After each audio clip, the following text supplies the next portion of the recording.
Good morning, everyone. We're here today at WMT to do our Pureland Assembly, Sunday Pureland Assembly.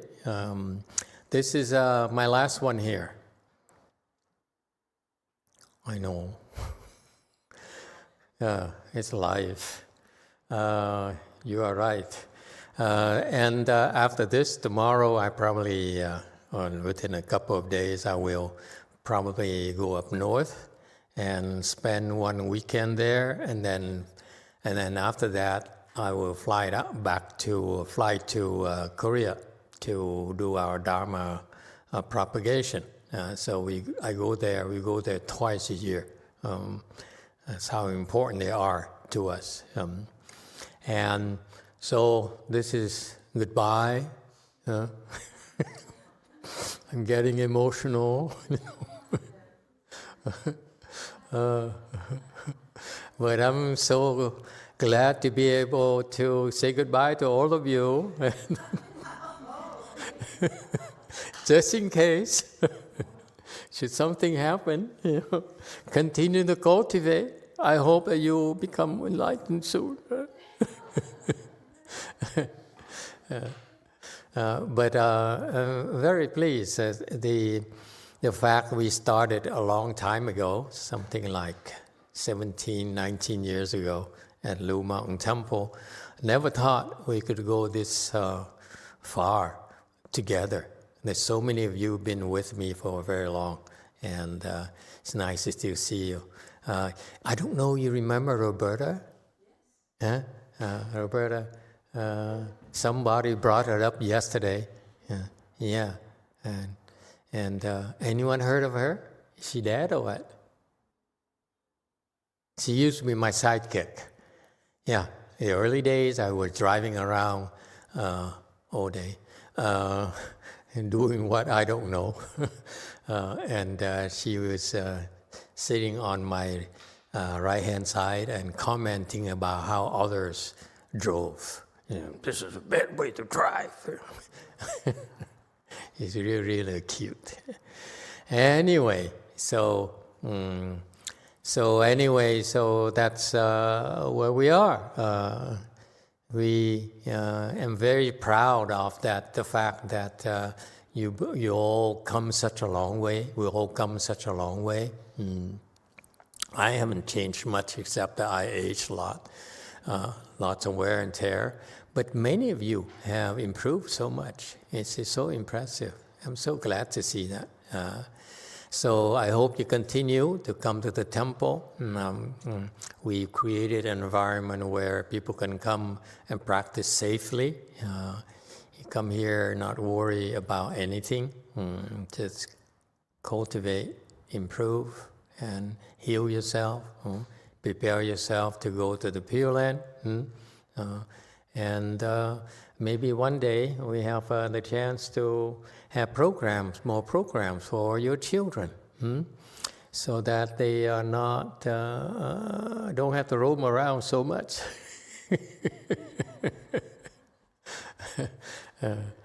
All right. Also, we should have we should have a tradition to allow people to ask questions. They can pose questions during the week online or call in, or I don't know, tell someone, so that today, Sundays, we should be a day designated as a day where we speak Dharma in general, like Buddha Dharma, because I tend to forget. I tend to forget to go back to the basics of the fundamental teachings of the Buddha, and it gives you, all of us, a chance to revisit the proper principles, and so we should allow people to submit questions, okay? Or we hope that even like people would put in their questions so that we can learn from each other. It's interesting, we have a very multicultural, multi-ethnicity group, so we can learn a lot from each other. Yes, one. Yes. Thank you, Master. You have a question here from Cordelia. Amitabha, Master. When I drive, when I get to a certain spot, I get a headache. I recite Amitabha and it goes away. Should I continue to recite or endure the headache if it happens? Thank you. Okay, it depends. So some days it's good to suffer a little. Some days you should try your Kung Fu and see. When you come to the temple, you receive training that enables you to cope better with the challenges in life. Okay? I keep on stressing since day one that I hope you will improve and set your sight on improving because it makes you better, helps you better cope with life and enjoy your life better.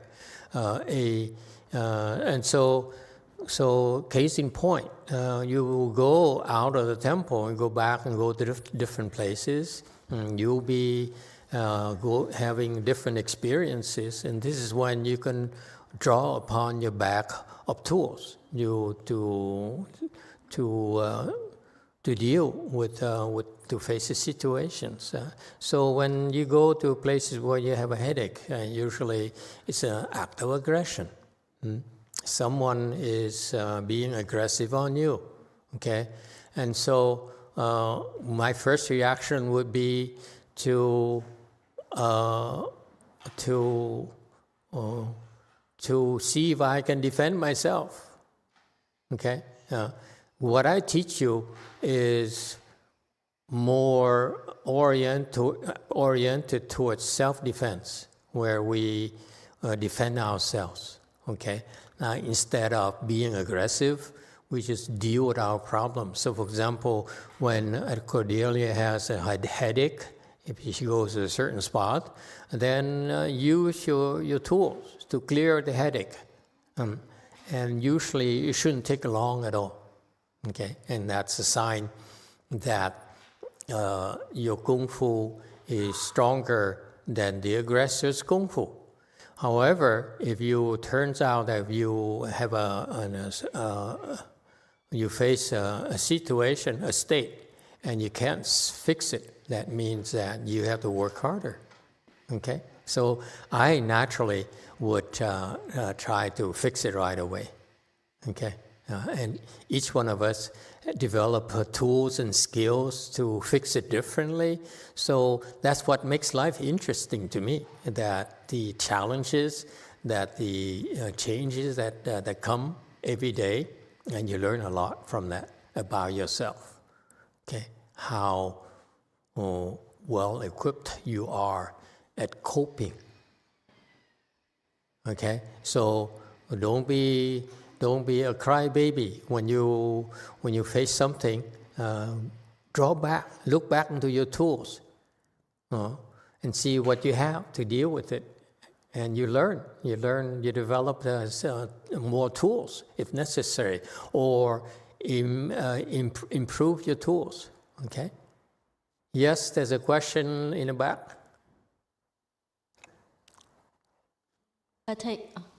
Dạ bà thầy, con có câu hỏi. It's a little bit gross, so I'm not sure if it's okay to ask.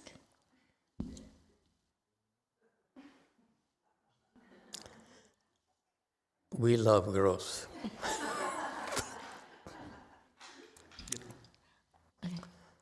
Dạ, mình thích những cái thứ gớm hả? Yeah, you may ask, yeah. Yeah, thank you. Yeah, cảm ơn thầy. So lately when I've been sitting in meditation, I've been having more intrusive thoughts. And usually I still have intrusive thoughts, but they're not as bad. But lately it's been thoughts relating to, say, if I if I'm meditating and I feel like I have to use the restroom and I have to poop, then like poop would appear. Ew, that's And gross. And I would see like the poop flying around between myself and the Buddha. And then I try to stop thinking about it because I feel like it's offensive, but then it keeps happening. And the more I try to stop it, the more it keeps happening. Or then if, say, a thought of a demon will come up, then I would want to challenge a demon, even though I'm scared and I really don't want to. But then the thought comes up of like, I want to challenge a demon. And I try to stop the thought, but it won't stop. And then I would try to use the tool of ignoring it and just letting it pass. But it keeps coming back up, so I'm not sure. Okay, this is a question for Xin, the abbot of the temple. You weren't paying attention? Yeah, I apologize. I was putting the mouse back together. So sorry. Yeah. Could you ask her again, please? So that she has no more excuses? Sure, yes. So, Venerable Master, when I've been meditating... You can address the question directly to her. Master Shin. There you go. This is Tui.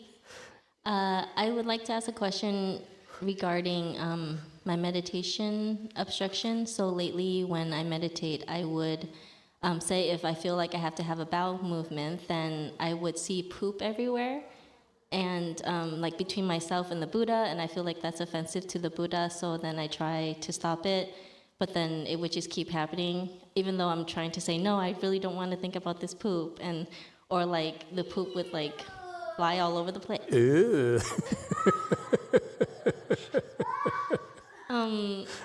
Or if when I'm meditating and the thought of a demon comes up, and then the intrusive thought would say, I want to challenge the demon and I want to fight the demon, but I actually really don't. And I keep saying, no, I really don't want to fight a demon. Like, I'm not strong enough and I just want to meditate. And so as it continues, it would just keep happening. So then I'm afraid that since it's my thoughts, then I'm creating karma and I might be sending messages out there that I'm not supposed to. But then I really can't stop it, even though it's not really coming from me. So I'm not sure what to do. And when I ignore it or I let it go, then it just keeps coming back. Thank you. Go ahead. Even if the thoughts, you think the thoughts is coming from you, whether it is or not, you don't do anything. Don't do anything? Don't do anything. Regarding to the bowel movements, it's a healing process, so toxins being expelled, so there's nothing to worry about. You're not curious about it? Is it a real, she really needs to go, or just a thought? If she really needs to go, she should go. No, ask her. No. Hey, Tui, is just a thought, or you needed to go? Yeah, but sometimes it's just a thought, and sometimes I really do have to go. So I do go after, but sometimes it's just a thought. And after you went, did you still have those thoughts of making a mess everywhere? Yeah, yes. You still do? Yeah. Still did. Okay. Master Z, this is your question.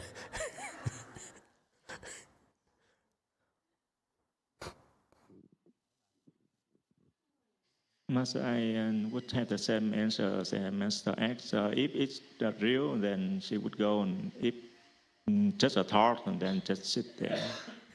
Don't do anything. Okay. Yeah.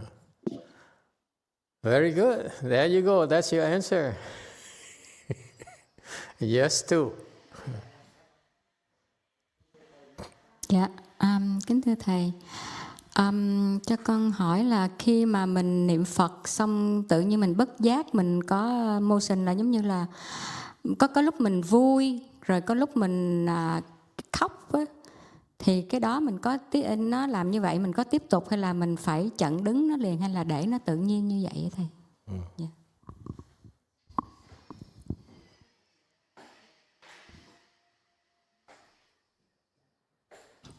Hello, Master. Can I please ask a question? So when I recite the Buddha name, and all of a sudden I see the emotion. Sometimes I feel happy. Sometimes I feel like I wanted to cry. And at that moment, do I still continue, let it be, or I have to stop it? So what to do? Thank you. Okay. See, the mother and the daughter have the same kind of problems. It runs in the family. The principle is very simple. When you meditate, okay, when you practice, it's a drill for you to learn to recognize states, experience states. So whatever you experience during meditation or while you're reciting the Buddha's name or reciting mantras, whatever goes in through your mind, okay, it's called a state. And whatever it is, you ignore it. Except for the case when you have to go, you should go. Okay? You don't want to ignore that. But other than that, anything that's mental inside of your head, okay, it's called a state. To go is a physical state versus a mental state.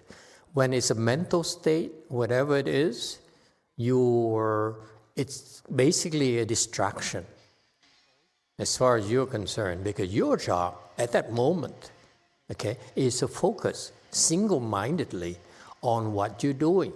Reciting Buddha's name, reciting a mantra. That's your objective. Therefore, whatever other thoughts you have is basically a distraction. Okay? And the Chan people call it state. Okay?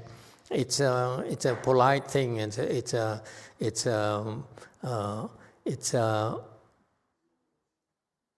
nice term, but basically is whatever crosses your mind other than what you're supposed to be concentrating on. It's just a state. Okay? Whether it's a good state or a bad state, it doesn't matter. And wherever state it is, you ignore it. Okay? It's a distraction. Like you're reciting and suddenly there's someone making a noise, someone moving, or you see an image. Okay? That's all our old distractions or just a state. Something happens inside of your head, in your head. So that's only a distraction, therefore ignore it, go back. Instead of following that, okay, go back to your recitation, go back to what you are working on, concentrate on that. Okay? This applies to your daily life as well. Because you're training. This is a training for you when you recite the Buddha's name or meditate. You are developing the skills to ignore states and concentrate single-mindedly on what you're doing. Is that clear? This is why you get together here. Whether I'm here or not, it's not that important.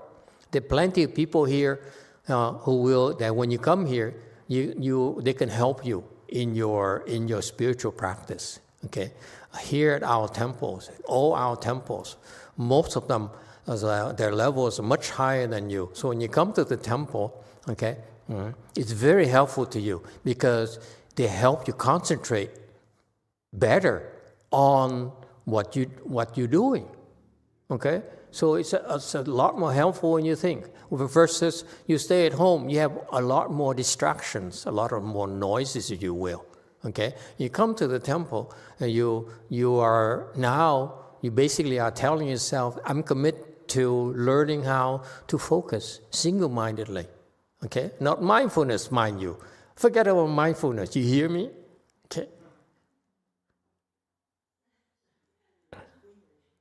Okay, no mindfulness. Just concentrate. Okay.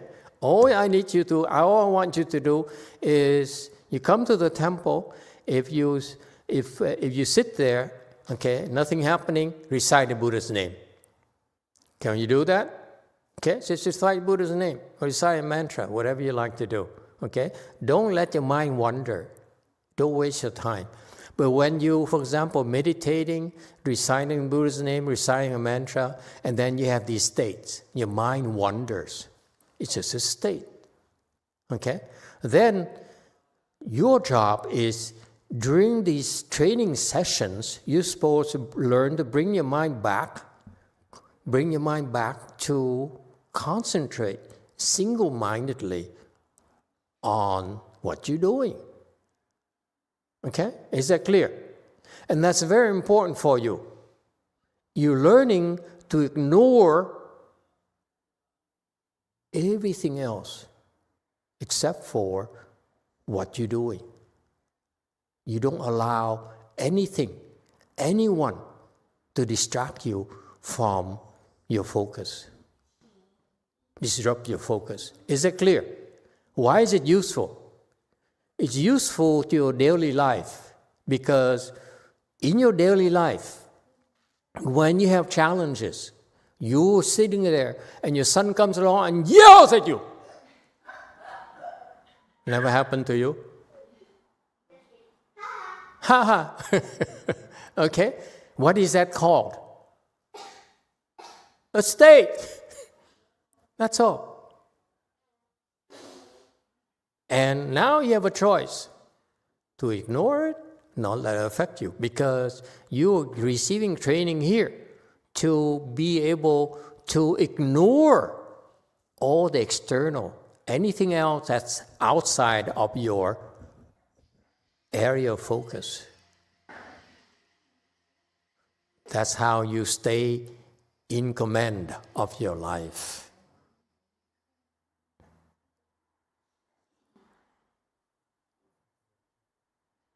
Does it help? And so, in the gross case of Thuy, she has all these thoughts that come. It's just distractions, and those are, it's normal. The more distraction you have, okay, the more chances you have to learn to turn your focus back inwards. Ignore everything else. Turn your focus back onto your work. All right? Yes, one. Thank you, Master. There's a question here from Empty Mirror. Amitabha, Master, there are a lot of fires happening in Southern California right now. What can we do to help those who have been injured and killed in the fires? Thank you. Well, in our cultivation, at the end of the day, we transfer our merit and virtue to all living beings, okay? And then if you feel that you want to extend help to special groups of people, then after that, you should transfer the merit and virtues to, for example, these victims of the fire, the people who suffered from the current fires. And you can, our website, we should have some materials to show them how to do transference, okay, at the end of the day, okay. All right, go Forrest. Amitabha, Master. Thank you very much for your teaching. I encountered a similar situation like hers before, I think a few years back. It took me, I think, at least 6 months to overcome it. It's very frightening frightened thought, because every time when I sit crossing my leg, after about 45 minutes, an hour, the urge to go to the bathroom is very severe. And it happened very often, Physical or mental? It is, I think it's mental, or it is, like you said, it's a stage, or maybe an obstruction. But it's very real. It's very real and very scary. And then I think... Did you have to go? Yeah. And I stand up and then I walk to the bathroom and then nothing happened, And a few times like that is very confused. But back then we didn't have the inter-temple, so we could not ask you directly. So I tried to solve it myself, and I did try to fast for 3 days and make sure that nothing in my stomach, and then I sit, and then I said, if I have to go, then I go. So, but then it very real, but finally I overcome that one. But it took me a very long time, very scary stage. But thank you very much for your teaching, Master. It is just a stage. So Okay, this is a very important distinction, okay? If you physically have to go, you should go. Don't make a mess in the Buddha hall, please. Your Buddha hall, mine. It's too gross. On the other hand, yeah, if after you realize it's a mental thing, just ignore it. That's all. You endure it, it goes away. Also, it turns out that quite more often than not, and then you realize that to go there, the urge to go is a lot more commonplace than you think. It's your body's natural way of expelling the toxins. When you meditate, when you recite the Buddha's name, you are actually cleansing your body. Believe it or not, it looks like you're just doing something silly. Actually, it's cleansing your body. Okay, and the cleansing there has residues. It has to go out somehow, either through your breathing, through your urine, and through bowel movements and so forth. It's a natural occurrence. It's a good sign, by the way. So it's nothing to worry about. Okay? In my personal cases, I have experiences like that as well. Not just that, but if you think, it's actually very, very itchy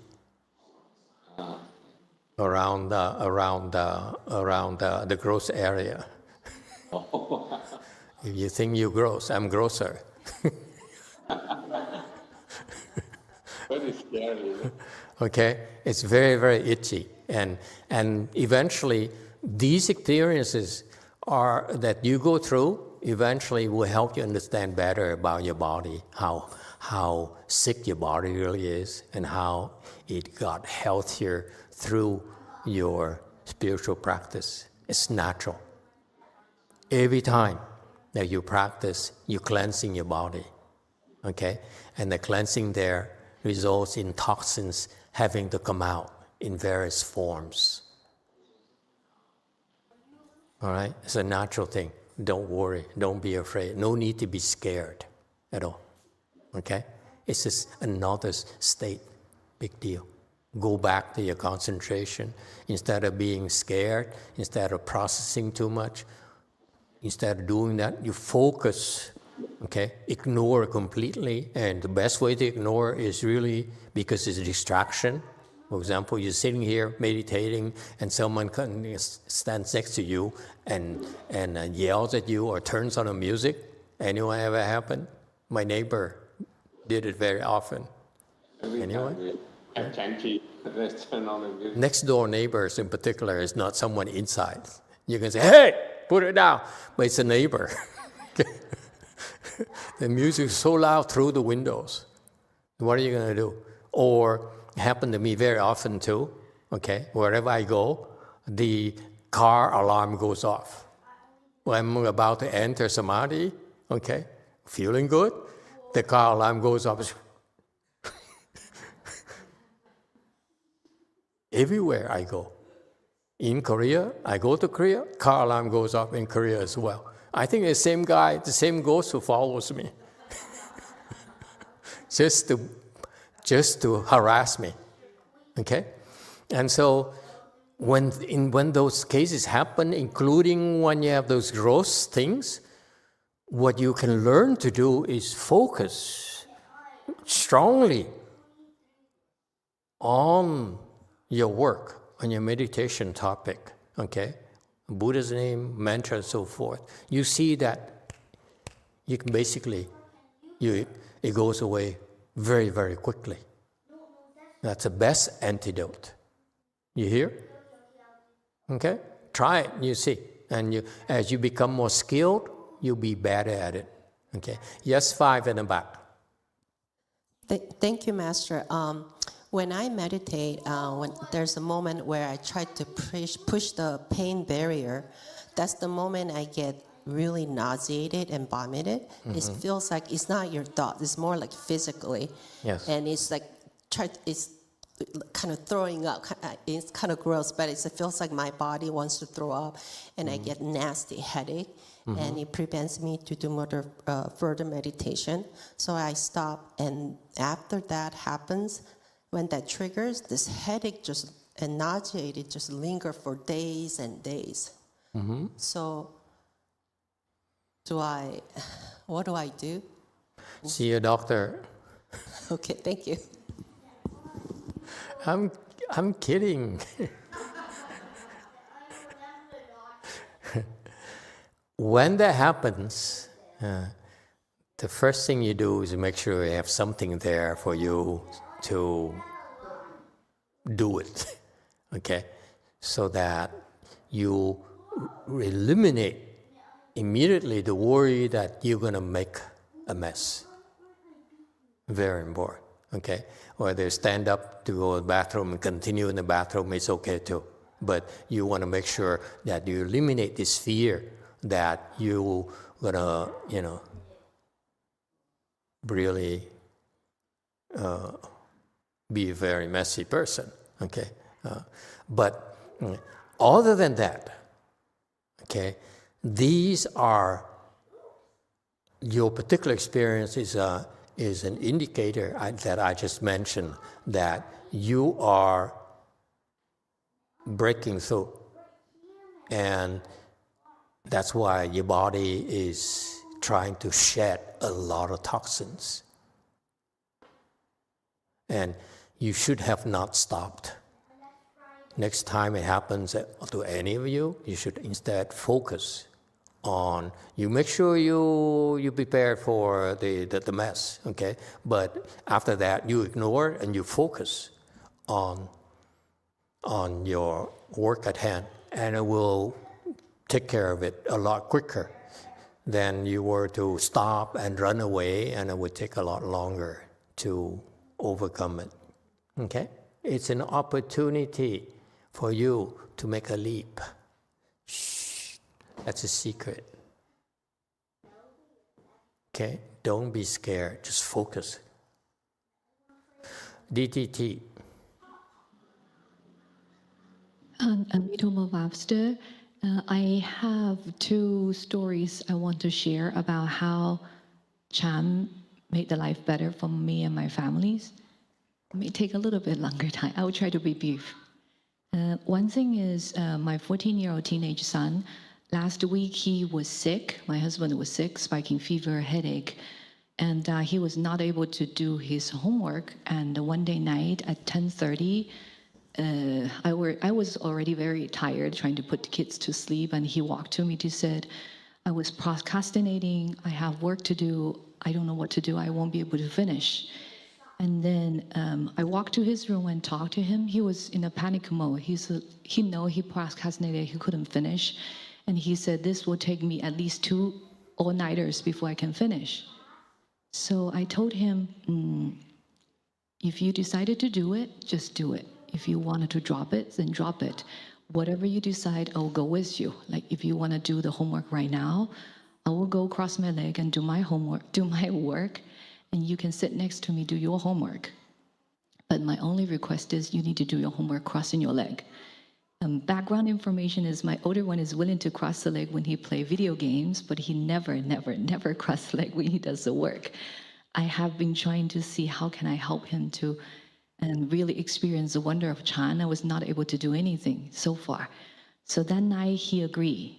He said, okay, I'll cross my leg. I said, okay, I'll cross my leg too. We'll sit next to each other. You do your homework, I do my work, and we'll push until whenever you finish. So he piled his work on his side, he crossed his leg and he started work. And 20 minutes in, he looked so surprised. He looked at me like, oh my God, Mom, I'm not drowsy anymore. I'm not sleepy anymore. I actually have the energy to do the work. I'm like, sure, go ahead. And then in between that, a little more than an hour, he keep on saying, oh my God, I finished this one already. I actually can do more. So can you help me get another piece? Because he didn't even put it on his side. So he finished almost everything, a little more than an hour, and he was amazed how much he finished. After the whole thing, his whole face changed. He's more relaxed, and he's ready to go to bed and start the second day. The second story is about myself. I don't know what happened this week. It's just very, very tiresome. Maybe kids were sick, and Friday morning, I was on the edge of calling sick, but I figure I have two very, very sick patients. They have been waiting to see me for a couple of weeks. So I figure, okay, I will just go and see whatever I can do. So Friday evening, I know I was exhausted because when I get home, the kids was having a headache. So I tried to do the oil and do some massage. And not surprisingly, I started to have headache right after.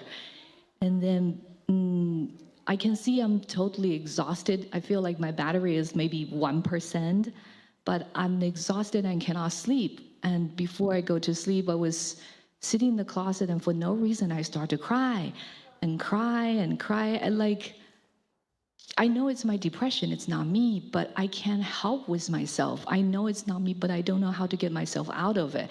And at that point, I was so exhausted. So I made a decision. And Saturday morning, I would try to sit a little longer than usual. Another background story is ever since my long sit, maybe almost 2 months ago, I was not able to sit long. Initially, 10 minutes was exhausting, 30 minutes was difficult. My maximum I was able to push was 90 minutes.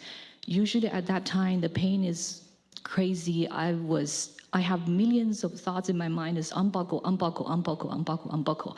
I can't focus, so I usually unbuckle at 90 minutes. But Friday night at that time, I know I have to push it 2 hours to help myself get out of this dark hole. So Saturday morning, I was lucky because we have a couple of Chinese disciples. We have a Saturday morning long sit together session. So I sat with them, and just like how it happened to me, by 90 minutes, I was totally like a crazy people. I was laughing because I look exactly like a very, very sick Parkinsonism patient. I was shaking, I was sweaty, I was crying, I was tumble on the floor, but I cannot help with it. I just can't control myself. I try to focus on mantra. I try to recite the Varja Sutra. I just can't. I recite for 20 minutes, 10 minutes, and again, I'm in this manic or crazy crying and screaming mode. And usually at that point, I feel so embarrassed. I would silence myself and turn off my video with the virtual sitting group.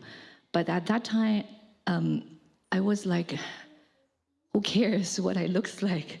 I just need to push to 2 hours because that's the only way I can get myself out. So I turned on the video and turned on the audio and crying and shaking voice to say, can you guys help me? Can you recite the Varja Sutra together? Can you read it together with me? And they did. So we read the Varja Sutra for 20-25 minutes, all together, 5 of us. And I was able to calm down. There are a couple of times I'm out, but then their voice reading was able to bring me back. And towards the end, I was completely calm. I was not shaking, not crying, not screaming. I feel like kind of like a half dreamy status because I'm so comfortable. I don't even need to open my eyes. So my friend helped me push through until the 2 hours. Until that point, my mind was totally calm. At that point, I thought everything would be perfect and wonderful and everything would be great. And again, last night, I thought I will have a wonderful sleep. Then I woke up at 3:30 for no reason. My mind is racing like crazy. At that point, I was like, how much more?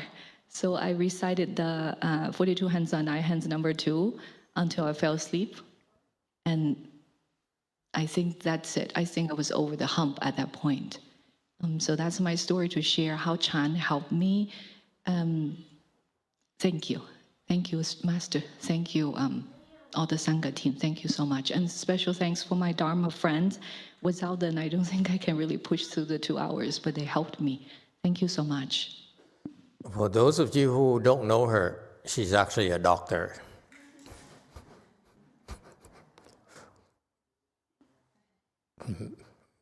Have been one for a long time.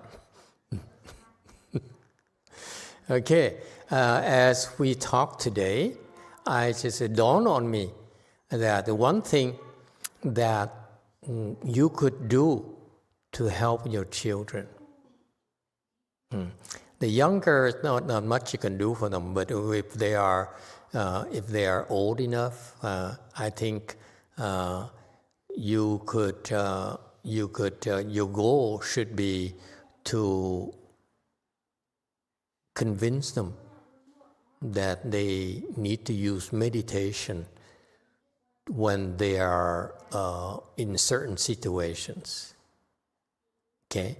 Very specific situations. For example, they have a headache, okay? And they're, like in the case of the examples that people brought up today, it's a lot easier to teach your children, to convince your children to meditate or develop meditation skills when it's like a cool tool for them to use. When they have, for example, they're not feeling well in the stomach, they have a minor headache and so forth. If you convince them to meditate right then, you have very good chances of them believing in meditation, and that meditation is a very important tool for them to have the rest of their lives. They're tired, or they're especially indigestion, some headaches and so forth. This is when the kids are looking for something cool for them, some cool skills, some cool, let's say, tricks for them to use. Okay? Keep that in mind. Does it make sense to you? Am I making sense? This is what motivates the kids to learn. Okay? It's transactional for them. We need to show them if they do that, it's a cool thing, and they can come out ahead. All right? Keep that in mind. I look forward to more input from you on how to better formalize it. Yes, DTT. 좀 전에 말씀하셨던 위산사에서 질문하셨던 화장실 가고 싶은 문제, 그 다음에 토할 것 같고 심한 두통이 저한테도 그런 경험이 있어서 좀 경험을 공유하고 싶고요. Right before from WMT, there were someone mentioning about urge to go to bathroom and having a headache, also feeling nauseous.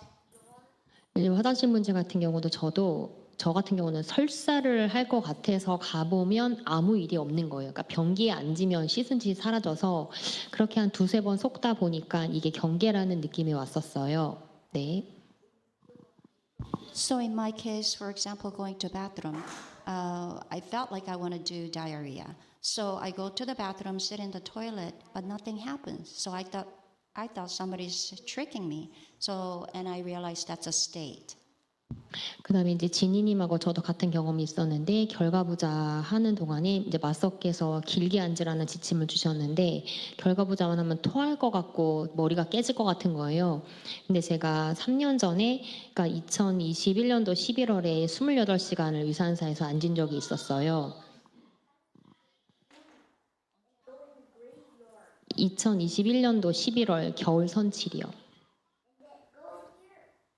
28시간이요. So, for example, just like Jeannie, when I sit, especially Master instructed me to sit long seat, and then I start to feel my head is gonna break, like serious headache and nauseous. For example, 2021 November during the winter chi, I sat for 28 hours. 이제 그때 이제 28시간 앉는 동안에 26시간 동안 아팠어요. 정말. 나머지 2시간은 너무 아파서 기절했던 시간이었거든요. 네. So within that 28 long sit, 26 hours I was really sick, and 2 hours I just passed out.